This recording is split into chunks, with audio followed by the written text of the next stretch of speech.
Hello, Richard. Thank you for having me on your channel again. I'm going to spend a few minutes this morning um, with a bit of a rebuttal over some of the points that Dr. Linda A. Malcor brought up in the recent debate with Tony Sullivan on your channel.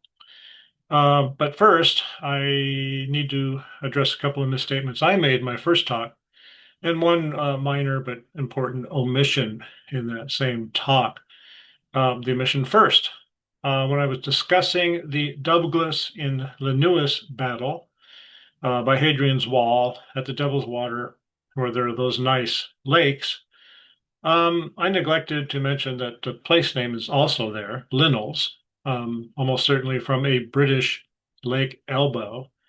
So the Linus term is also found at that location. I'd heard from some people who were wondering about why I didn't have a name to go with that location. Well, it is in fact there. As per my own mistakes, they were really, um, I just wasn't voicing the principles or facts correctly, even though I knew them internally, as often happens when you're doing something verbally. Um, First off, while we don't have any information, any evidence on a vexillation from the Sixth Legion going to the continent, we do have one record of such a vexillation returning to Britain. It had been contributed to Germany, went back to Britain under the governor Julius Verus.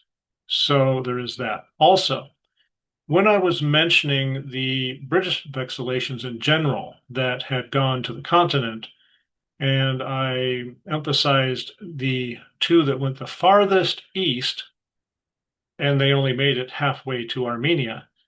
I was citing, of course, Robert Saxer's work, his study, but there are, of course, other British vexillations that went to the continent, not just those two. In listening to it after the fact, I seem to be implying there were only two. It's not true. Those are just the two that went the farthest that we know of. Okay, now on to other matters. Um, we can begin with Dr. Malcor's claim that the lacuna on the Lucius Artorius Castus inscription, which begins ARM, has a break, a gap, and then ends in S, uh, ends in what looks like OS. I'm quoting her there. This is wrong. Since the very first scholar checked out the stone, Carrara, there's only an S. And we can go to the Lupus site. I think you have a photo of that, which nicely depicts the stone, and you can look at it in pretty good detail. So far as we know, there has never been evidence of, or a remnant, I should say, of an O at the end of the lacuna, only S. Malcor then goes on to say that Armenios can't fit in that lacuna. This is wrong. She insists that not only do you have to cram the I and the N together, but you also have to have an ME ligature, and there's no evidence of an ME ligature. Assuming that there is no evidence of an ME ligature, and I can tell you I was there at the stone as well, and it's so broken and so eroded there now, it's really impossible to tell whether there was or wasn't. The only thing we can say is that there's no evidence now, when we look at it now, that there was a ligature. But we can go to the reconstruction of the lacuna on Christopher Gwynn's page. You have a picture of that, where it shows that Armenios fits very nicely with just the NI ligature. We don't need the ME at all to make it fit. NI ligature in the context of the stone itself is a bit odd. I only find I used in ligatures in the word item. We don't find it elsewhere on the stone in some kind of ligature with something like the letter N. But if we allow for it, Armenios does fit without the ME ligature. Something interesting happened because in my last talk on this subject, I mentioned that Linda continues to insist that only her reading of Armatos fits. I went into great detail on why that's not true. But what I had never bothered to do um, is to see if her reading fit. Now, I know that probably sounds strange to people. A lot of times we just assume things. Well, I went to her and her colleagues' reconstruction of the stone with Armatos inserted to make up for that lacuna, and noticed immediately, and was rather ashamed of myself. I hadn't noticed before that the inserted letters ATOS seem to have been unusually spaced, seem to have been stretched out to perhaps fill a gap that is otherwise over large for the word. And because I didn't want to rely on my own perception for this, I mean, I'm biased anyway in favor of other possible readings.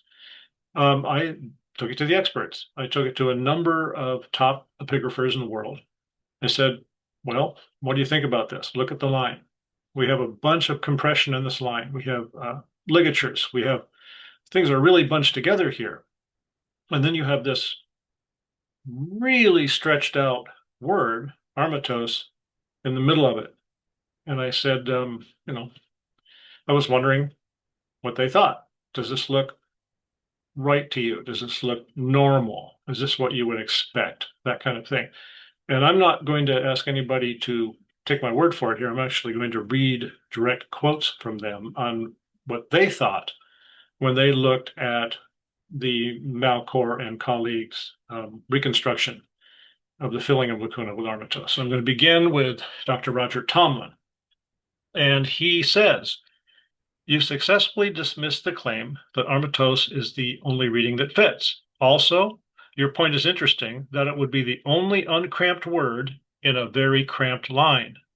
Yes, I think you can safely say that armatos is generously spaced, unlike the rest of the line. Dr. Abigail Graham, another top epigrapher, agrees with Tomlin in seeing armatos on the reconstruction as being overly stretched, excessively stretched. Professor Lawrence Kepi says, quote, I haven't been able to work up enthusiasm for that reconstruction. Armatos seems an improbable restoration anyhow. Dr. Bennett Solway, yes, that is armatos, does look uniquely generously spaced in that line. Dr. Conrad Stahner, he concluded after viewing visual reconstructions for Armenios, Armoricos, Armgentes, and Armatos, and I didn't prompt him one way or the other on what he should favor or not favor. I just said, here are all these photos. What do you think? He said, I think Armgentes would be the best or most convincing option with regard to both the context, that is Britannia, and to the way it fits in the gap with its ligatures. So, it may be that armatos fits, but it could also be that it fits too well, precisely because it has been rather artificially stretched or spaced to fit into a lacuna that otherwise demands something more compressed. On to the next subject, which is Dr. Malcor's claim that my proposed reading of Armatos Gentes, that would be armed tribes, doesn't work. She dispenses with my proposed reading pretty quickly. In the first instance, to quote her, she says that armed men, people, but that makes no sense because Armatos is a noun, not an adjective. So that hypothesis doesn't work. She later adds that Armatos Gentes makes no grammatical sense. She concludes by saying that armatos is not an adjective. Hunt is wrong about that. So I'm almost not quite sure where to begin, but I think, Richard, you can please show a image there of a really good dictionary entry. And you will find this in any good dictionary entry. Armatus can be both a noun and an adjective. And in fact, if you want to hunt down actual instances of both, you will find that it's used as an adjective quite a bit more than it's actually used as a noun. So it can be both. And while it is true that if you take armatos in isolation, as with her proposed reading, it would just mean armed men. If you put it in front of a noun, like gentes, it just means armed. It serves as an adjective. And you can show another page where I show several examples of armatus in front of a noun. There are many more.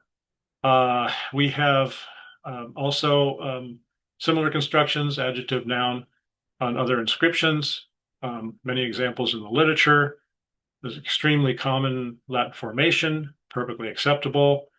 Multiple examples to support this. She is also still refusing to acknowledge that gentes can mean tribes. She pushes that it means peoples or nations because she wants it to be as vague as her own armatos, and then she can say, it's no different than my armatos, it's just that my armatos fits better. I talked about this in my first talk too, but it's worth repeating that gentes can mean tribes, depending on the context. And Richard, you can show a passage from the Augustan history, which refers to the northern tribes in Britain being fought by the Emperor Septimius Severus as gentes. It's what it means. He was fighting large tribal confederations in the north. And if Lucius Artorius Castus served under Septimius Severus, as I think he might have, then certainly gentes as tribes make sense. Armed tribes, even more sense. It's a pretty good reading, and it makes sense from the standpoint of how Latin works. It makes sense from our best guess as to the date of the stone, and it makes sense in terms of the history that fits the date for that stone. Moving on, Linda, Dr. Malcor, continues to have troubles with my need to have her armatos be more specific. I've covered this again in my first talk. There's not too much I need to say about it here. I will make two new points, however. She says, quote, you've got to name all the armed men, all the soldiers, all the tribes. There wasn't room on the stone to all of these different opponents. Well, two things for that. One, they wrote out these inscriptions before, they planned them out beforehand, before they carved. I should say Castus, pretty wealthy fella, and got a very nice big stone. Could have gotten a little bit bigger of a stone if he needed to have another line or another half a line or whatever it was. Or he could have written the text smaller, or he could have used any number of truncations, ligatures, abbreviations, you name it, so that he could put on the names of opponents. I'm going to quote here again from Dr. Roger Tomlin, talking about this supposed armed men on the Lucius Artorius Castus inscription.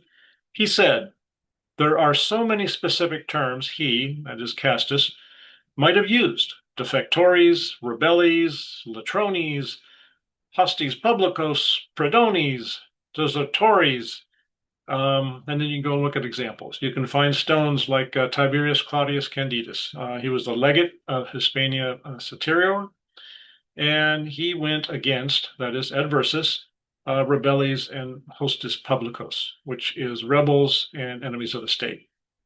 Gaius Julius Septimius Castinus went adversus against defectores and rebelles, defectors and rebels.